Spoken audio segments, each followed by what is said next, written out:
Paalala po ng mga espesyalista sa mga may makakapang bukol sa katawan. Agad yang ipakonsulta sa doktor.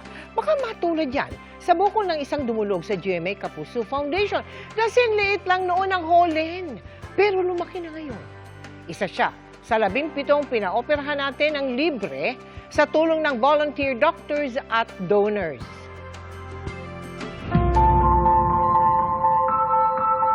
Ang bukol na sinliit lang noon ng holen sa likod ni Cesar, hindi niya inakalang magpapahirap pala sa kanyang pang-araw-araw na gawain.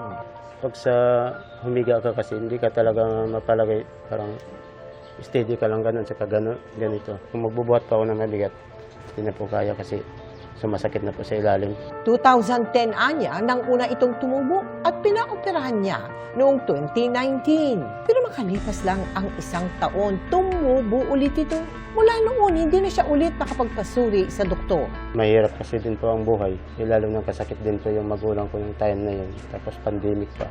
Idagdag pa niya ang kakulangan niya sa pinansyal na pangangailangan.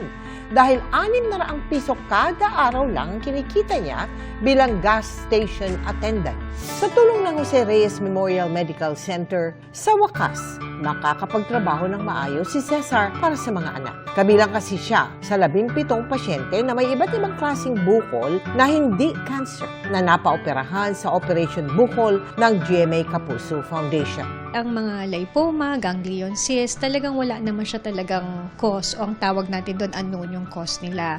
Minsan may sinasabi na secondary sa trauma, kay secondary sa injury.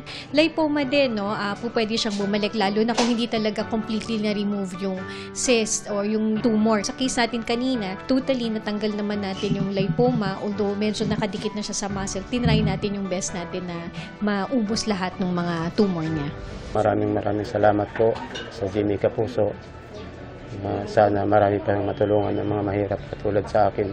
Sa mga nais sumuporta sa aming Operation Bukol Project, maaaring magdeposito sa aming mga bank account o magpadala sa Cebuana Lourier. Pwede ring online via GCash, Shopee, Lazada at Globe Rewards.